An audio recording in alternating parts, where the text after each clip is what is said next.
Bismillahirrahmanirrahim. Assalamualaikum warahmatullahi wabarakatuh. Berjumpa kembali di channel Prayogo Official, motovlog sekampung Lampung Timur, Indonesia.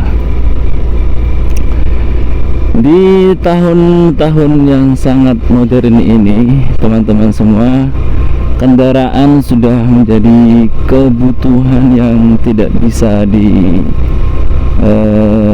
nomor duakan ya. Hampir semua dari kita butuh yang namanya kendaraan. Nah, di sini saya akan membagikan tips bagaimana memilih kendaraan pertama kita. Oke, sebelum kita masuk ke pembahasan seperti biasa, semoga yang menonton video ini dipanjangkan umurnya, dimudahkan rezekinya, dan diberkahi hidupnya. Amin amin ya rabbal alamin. Oke kawan-kawan, ini adalah tips dari saya, yang bersumber dari referensi-referensi termasuk Google ya. Apa saja sih tips dalam pertama kali kita ingin memilih kendaraan? Yang pertama adalah pastikan kita itu butuh kendaraan sesuai dengan apa yang kita perlukan ya. Jadi sesuaikan dengan keperluan kita kawan-kawan.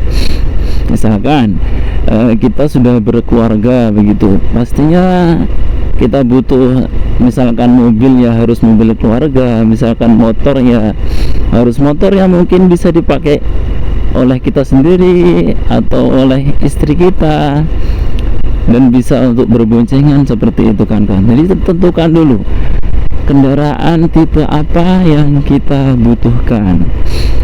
Kemudian tips yang kedua adalah update dengan harga kendaraan kawan-kawan.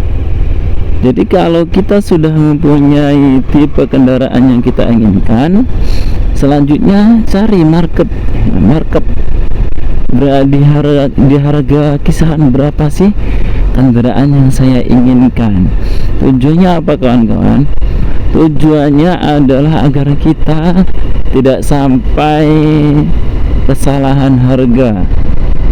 Artinya kita dalam membeli kendaraan jangan sampai dibilang kemahalan, atau mungkin ketika kita menawar itu dibilang terlalu murah gitu kan, jadi disangkanya kita makler gitu kan. Nah, itu jangan sampai seperti itu kawan-kawan. Jadi kita harus update harga. Berapa sih di kisaran harga berapa sih kendaraan yang kita inginkan? Setelah kita tahu update harga yang kita kendaraan yang kita inginkan maksudnya, kemudian yang ketiga kita tentukan kita akan membeli kendaraan itu second atau baru kawan-kawan. Nah ini penting dimusyawarahkan dulu dengan keluarga, mungkin dengan istri atau dengan siapa. Kalau misalkan dari budget yang kita punya kita bisa beli baru, langsung beli baru tanpa resiko. Insya Allah kalau beli baru tanpa resiko, kita tidak khawatir ditipu orang, tidak khawatir dengan mesin dan lain sebagainya, yang namanya barang baru kawan-kawan ya.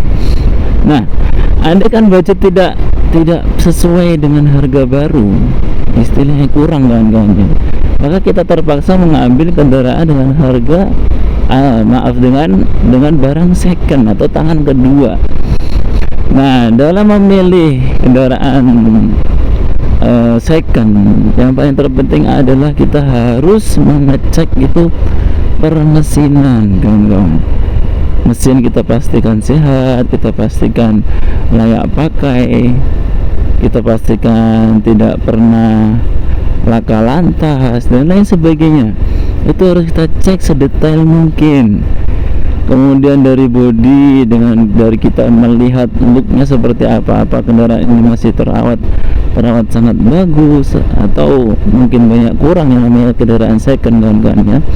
Kemudian kita cek juga legalitas dalam perbajakan, surat-suratnya, kemudian aktif pajaknya, mungkin mati pajak atau mungkin pajaknya sudah sebentar lagi akan habis, seperti itu.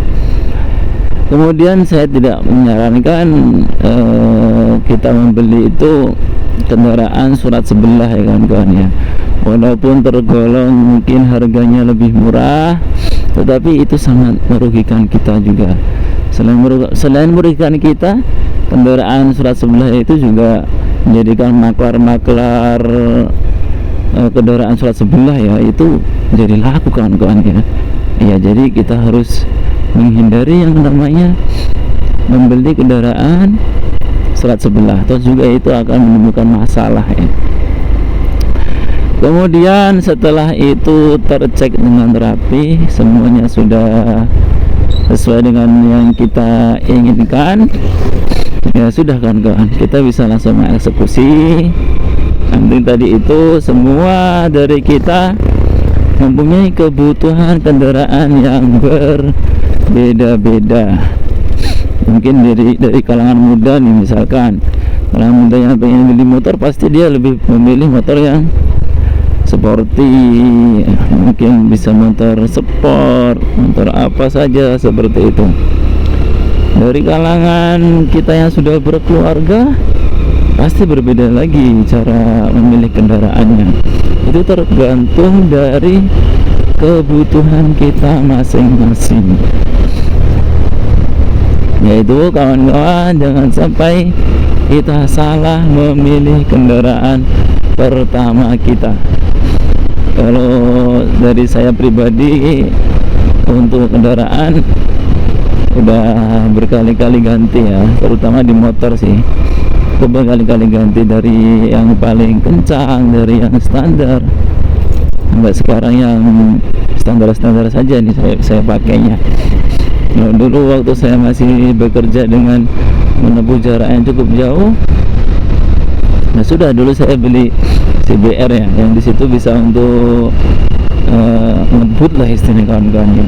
Kalau sekarang kita lebih ke kendaraan yang santai karena kerjanya tidak terlalu jauh. Oke, itu saja kawan-kawan, tips memilih kendaraan pertama dari saya. Semoga bermanfaat, dan jangan lupa like, subscribe, and comment. Assalamualaikum warahmatullahi wabarakatuh.